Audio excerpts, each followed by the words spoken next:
அனைவருக்கும் வணக்கம். சிம்மராசினியர்களுக்கு நிகழ இருக்கும் சூரிய பயிற்சி என்ன மாதிரியான நன்மைகளை எல்லாம் ஏற்படுத்தி கொடுக்க இருக்கு, கிரக நிலைகளின் ரீதியாக அமையிருக்கும் சாதகங்கள் என்ன சிம்மராசினியர்களுக்கு குரு மற்றும் சூரியனுடைய இணைவின் காரணமாக அடித்தது ஜாக்பாட்ங்க. அந்த அளவிற்கு யோக பலன்கள் நிறைந்த ஒரு தருணமாக தான் இந்த சூரிய பயிற்சி அமைஞ்சிருக்குது. அந்த வகையில கிரகங்களுடைய சஞ்சார நிலைகள் என்ன என்று பார்க்கும்போது, மேஷத்தில் சுக்கிரனும் புதனும், ரிஷபத்தில் சூரியனும் குரு பகவானும், கன்னியில் கேதுவும், கும்பத்தில் சனி பகவானும், மீனத்தில் செவ்வாய் ராகு ஆகிய கிரகங்கள் இணைந்து சஞ்சரிக்கிறாங்க. அப்படிப்பட்ட இக்காலகட்டங்கள்ல சிம்மராசினியர்களுடைய குடும்ப சூழ்நிலை ரீதியாகவும் உத்தியோகம், தொழில், வியாபாரம், கலைத்துறை, அரசியல் துறை, மாணவ மாணவிகள், விவசாயத்துறையினர், பெண்மணிகள் என அனைவருக்குமே என்ன மாதிரியான நன்மைகள் எல்லாம் உங்களுடைய வாழ்வில் ஏற்பட இருக்கு என்பது குறித்தான முழுமையான பதிவு தான் இந்த வீடியோல நம்ம விரிவா பார்க்க போகிறோம். அதற்கு முன்னாடி சூரியன் மற்றும் குரு பகவானை பற்றி சற்று விரிவாக தெரிந்து கொள்வோம்.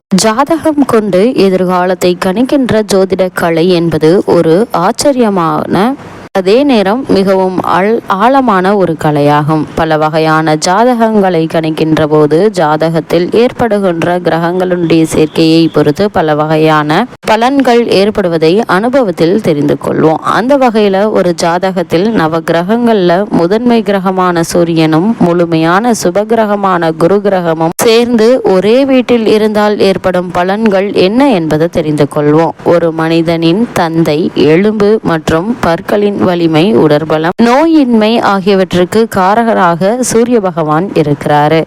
நற்சிந்தனை, ஆன்மீகத்தில் ஈடுபாடு, மகான்கள், சித்தர்கள் மீது மரியாதை, தெய்வீக பணிகளில் விருப்பம் ஆகியவற்றிற்கு காரகராக குரு பகவான் இருக்கிறாரு. இந்த சூரியனும் குரு பகவானும் ஜாதகத்தில் இணைந்திருப்பது பல சிறப்பான பலன்களை தரவல்லது. ஒரு நபரினுடைய ஜாதகத்தில் சூரியனும் குருவும் சேர்ந்து எந்த ஒரு வீட்டில் இருந்தாலும் அந்த வீடு சூரியன் மற்றும் குரு கிரகங்களுக்கு நீச்ச வீடுகளாக இல்லாமல் சமம் எனப்படும் நட்பு வீடுகளாக இருக்கும் பட்சத்தில் அந்த ஜாதகர் உயரிய கல்வியை கற்றவராக இருப்பர். அறிவியல் மற்றும் ஆன்மீக கோட்பாடுகள் இரண்டையும் நன்கு கற்றறிந்து புலமை பெற்றவராகவும் இருக்கக்கூடும். நிதி நிறுவனங்கள் மற்றும் வங்கிகளின் தலைமை அதிகாரிகள் ஆக இருக்கக்கூடிய யோகம் இவர்களுக்கு உண்டு. சிலர் அரசாங்கத்தில் நிதியமைச்சர் பதவியை வகிக்கக்கூடும். சிலர் கல்லூரிகளில் பேராசிரியர்களாகவும் பணிபுரிவார்கள். சூரியன் குரு இரண்டும் சேர்ந்து ஒரே வீட்டில் இருக்கும் ஜாதகத்தார்களில் சிலருக்கு தங்க நகைகள் சார்ந்த தொழில், வியாபாரிகளில் ஈடுபட்டிருக்கும் குடும்பங்களில் இருந்து வாழ்க்கை துணை அமைய பெறுவார்கள். இரட்டை குழந்தைகள் பிறக்கின்ற இத்தகைய ஜாதகத்தார்களுக்கு அதிகம் உண்டு. ஆன்மீக ஈடுபாடு அதிகம் உள்ளதால் ஒரு சிலர் மக்களுக்கு நன்னெறிகளை காட்டக்கூடிய ஆன்மீக குருவாகவும் மகான்களாகவும் உயர்வார்கள். சூரியன் உலக இயக்கத்திற்கு மிக முக்கியமான ஒன்றாக இருக்கிறது. அதன் சக்தியால் தான் ஜீவராசிகள், பயிர்கள் வாழ்கின்றன, வளர்கின்றன. கோடை, குளிர், மழை போன்ற பருவ மாற்றங்களும் கூட சூரியனாலேயே ஏற்படுகின்றன. அத்தகைய சிறப்புமிக்க சூரியனை நம்மவர்கள் வழிபாடு செய்வதை வழக்கமாக கொண்டுள்ளனர். சூரியனை வழிபடும் சமயத்திற்கு சௌமாரம் என்று பொருள். சூரியன் சிவபெருமானின் வலது கண்ணாக இருப்பதாக புராணங்கள் கூறுகின்றன. சூரியனை சிவனோடு ஒப்பிட்டு சிவசூரியன் என்றும், விஷ்ணுவோடு ஒப்பிட்டு சூரிய நாராயணர் என்றும் அழைப்பார்கள். சிவபெருமானை நோக்கி கடுமையான தவம் இருந்த சூரியன் கிரகபதம் என்னும் பேரும் 1000 கிரகங்களோடு ஒளிமண்டலத்தில் உலாவரும் உயர்வையும் பெற்றார். சூரியன் மேசம் முதல் மீனம் வரையிலான 12 ராசிகளிலும் செல்வார். அவர் ஒரு ராசியிலிருந்து அடுத்த ராசிக்கு செல்லும் பொழுதுதான் மாத பிறப்பு நிகழ்கிறது.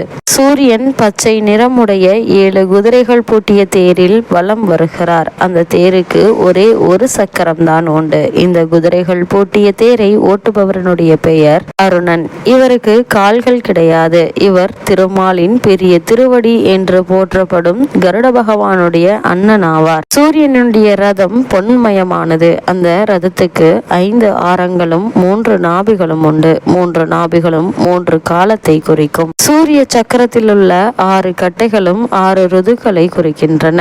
சக்கரத்தின் மேல் பாகமும் கீழ்பாகமும் உத்ராணியம் தட்சியானத்தை குறிக்கிறது. சூரிய பகவான் தன்னுடைய தேரில் 4 பட்டணங்களை சுற்றி வந்து காலை, மதியம், மதியம், மாலை, அர்த்தராத்திரி என்று காலங்களை உண்டாக்குகிறார். அதேபோல் குரு பகவானை பொறுத்தவரைக்கும் ஜோதிட சாஸ்திரத்தின்படியும் ஆன்மீக ரீதியாகவும் குரு பகவான் ஞானத்திற்கு அதிபதியாக கருதப்படுகிறார். திருமணம் போன்றவை தடையின்றி நடக்க, நல்ல வேலை கிடைக்க, உயர் கல்வி பெற என வாழ்வில் முக்கிய நிகழ்வுகளுக்கு குருவினுடைய அருள் மிக முக்கியம். இதனை குரு பார்க்க கோடி நன்மை என்பார்கள். குரு பகவானை நாம் சென்று தரிசிப்பது கோடி நன்மைகளையும் புண்ணியங்களையும் தரும், அல்லது குருவினுடைய பார்வை நம் மீது விழுவது கோடி நன்மைகளை தரும். வாழ்வில் முன்னேற்றம், பலவிதமான நன்மைகள் பெறுவதற்கு குருவினுடைய ஆசி மிக அவசியமாகும். குருவினுடைய பார்வை இருந்தால் எப்படிப்பட்ட பிரச்சனையாக இருந்தாலும் அதிலிருந்து மீண்டு வர முடியும் என்பது ஐதீகம். ஆன்மீகத்தில் 2 பார்வைகளுக்கு மட்டுமே கோடி நன்மை கிடைக்கும் என்று கூறப்படுகிறது. ஒன்று குரு பார்வை, மற்றொன்று கோபுர தரிசனம். இதில் குருவினுடைய அருள் வாழ்க்கைக்கு இந்த அளவிற்கு முக்கியம் என்பதற்கு உதாரணமாக ஒரு கதையும் சொல்லப்படுவதுண்டு. குருவான பிரகஸ்பதியிடம் தெய்வீக தன்மைகள், சாஸ்திரங்கள் பற்றி அறிந்து கொள்வதற்காக சந்திர பகவான் சென்றார். குரு பகவானும் தனக்கு தெரிந்த அனைத்து சாஸ்திரங்களையும் சந்திரனுக்கு கற்றுக் கொடுத்தார். அனைத்து சாஸ்திரங்களையும் கற்றுக்கொண்ட சந்திரனுக்கு தனக்கு தான் அனைத்தும் தெரியும், தானே அனைத்தையும் தெரிந்தவன் என்ற ஆணவம் ஏற்படுகிறது. சந்திரனின் ஆணவத்தை அடக்க வேண்டும் என குரு பகவான் முடிவு செய்கிறார். இதனால் சந்திரனை அழைத்து பூமியில் தற்போது பிறந்த குழந்தையின் ஜாதகத்தை கணித்து சொல்லும் கூறினார் குரு. சந்திரனும் அந்த குழந்தையின் ஜாதக கணக்குகளை ஆராய்ந்து எழுதினார். அந்த குழந்தை 1 வயது நிறைவடைந்ததும் பாம்பு கடித்து அந்த குழந்தை உயிரிழந்து விடும் என்பதையும் கணித்து சொன்னார். சந்திரன் கணித்தபடி அந்த குழந்தைக்கு 1 வயது முடிவதற்கு சில நிமிடங்கள் மட்டுமே மீதமிருந்தது.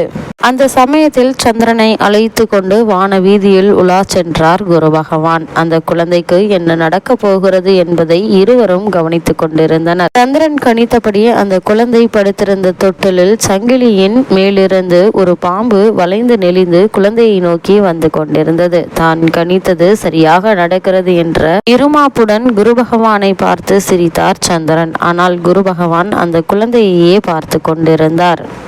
தன்னை நோக்கி ஏதோ ஒன்று பளபளப்பாக வருவதை பார்த்த குழந்தை அதை பிடித்து விளையாட முயற்சித்து உற்சாகத்தில் கை கால்களை வேகமாக அசைக்க துவங்கியது. இதனால் தொட்டில் வேகமாக ஆடத் துவங்கியது. குழந்தையை நோக்கி வந்த பாம்பின் தலை எதிர்பாராத விதமாக தொட்டில் சங்கிலியில் ஒரு துளைக்குள் மாட்டிக்கொண்டது. தனது தலையை மீட்கும் முயற்சியில் பாம்பு வேகமாக தனது உடலை சங்கிலியுடன் பின்னி முன்னும் பின்னும் அசைக்க துவங்கியது. இதை பார்த்து குழந்தை மேலும் உற்சாகமாக குதிக்க துவங்கியதால் தொட்டில் இன்னும் வேகமாக அசைந்தது. இதில் பாம்பின் வால் பகுதியும் மற்றொரு துளைக்குள் மாட்டிக்கொண்டது. தொட்டில் சங்கிலி வேகமாக ஆடியதால் அதில் உடல் இறுகி பாம்பு உயிரிழந்தது. குழந்தையையும் முதல் வயதினை பூர்த்தி செய்து 2வது வயதில் அடியெடுத்து வைத்தது. இதை கண்டு அதிர்ச்சியும் தனது தோல்வியை ஏற்றுக்கொள்ள முடியாமல் கோபமும் கொண்டார் சந்திரன். தான் கணித்தது குழந்தையின் ஜாதகத்தை மீண்டும் சரிபார்த்தான். கணிப்பு சரியாகவே இருந்தது. இதனால் பதற்றத்தில் ஜாதகத்தில் குரு பார்வை கூட இல்லையே, அப்புறம் எப்படி குழந்தை உயிர் பிழைத்தது என குரு பகவானிடம் கேட்டார். அதற்கு புன்னகையுடன் அமைதியாக பதிலளித்த குரு பகவான், ஜாதகத்தில் குரு பார்வை இல்லை என்றால் என்ன? அதுதான் நான் நேரிலேயே வந்து எனது முழு பார்வையையும் குழந்தை மீது செலுத்தி கொண்டிருந்தனே, அதனால் தான் இது நேர்ந்தது. உனது ஜாதக கணிப்பு தவறில்லை, ஆனால் அதனால் வந்த ஆணவம்தான் தவறு என சந்திரனுக்கு அவரின் தவறினை எடுத்து கூறி உணர்த்தினார் குரு பகவான். தனது தவறை உணர்ந்த சந்திரனும் குருவினுடைய பார்வைக்கு இருக்கும் மகிமையை புரிந்து கொண்டார். இவ்வளவு மகிமைகள் கொண்ட சூரியனும் குருவும் இணைந்து சஞ்சரிக்கக்கூடிய இக்காலகட்டங்கள்ல பல நன்மைகள் நிறைந்த ஒரு தருணமா அமையிருக்குது. இவ்வளவு மேன்மைகள் கொண்ட குரு மற்றும் சூரியன் ஆகிய 2 கிரகங்களும் இணைந்து சஞ்சரிக்கக்கூடிய இத்தருணங்கள்ல சிம்மராசினியர்களுக்கு மேலும் என்ன மாதிரியான சாதகங்கள் எல்லாம் ஏற்பட இருக்கு என்று பார்க்கும்போது, ராசிநாதனான சூரியன் இதுவரை அஷ்டமஸ்தானத்தில் ராகுவோடு இணைந்து கிரகண தோஷத்தால் பீடித்திருந்தால் சில பலகீனங்கள் இருக்கின்றன. இப்போது அவர் உச்சம் பெற்று சுகாதிபதி சுக்கிரனோடு இணைந்து உங்களுடைய ராஜ்ய வீரிய ஸ்தானத்தை பார்வையிடுவதால் புதிய தெம்போடு காரியங்களை செய்து முடிக்க இருக்கிறீங்க. ராசிக்கு கேந்திரத்தில் குரு பயிற்சி நடந்து உங்களுடைய சுகஸ்தானத்தை பார்வை செய்வதால நீங்கள் செய்யும் காரியங்கள் சுகமாகவும் இனிமையாகவும் அமையுங்க. சுப செய்திகள் கிடைக்கக்கூடிய ஒரு தருணமா அமைஞ்சிருக்குது. சுக்கிரன் பலமாக இருப்பதால கலைத்துறையினர் புதிய வாய்ப்புகளை பெற இருக்கீங்க. தடைகளை ஏற்படுத்தியவர்கள் விலக இருக்கிறாங்க. நல்ல நட்பு கிடைக்கக்கூடிய ஒரு காலகட்டமாகவும் இந்த சூரிய பயிற்சி காலகட்டம் அமைஞ்சிருக்குதுங்க. அதே போல சிம்மராசினியர்களுடைய வாழ்வில் சுபகாரிய வாய்ப்புகள் அதிகரிக்குங்க. அதற்கான முயற்சிகளை மேற்கொண்டு வருபவர்களுக்கு சிறு முயற்சியிலேயே நல்ல ஒரு வெற்றி கிடைக்கக்கூடிய ஒரு தருணமா அமைஞ்சிருக்குது சிம்மராசினியர்கள். மேலும் என்ன மாதிரியான விஷயங்கள்ல நீங்கள் கவனமாக இருக்க வேண்டும் என்று பார்க்கும்போது எதிலும் கவனத்தோடு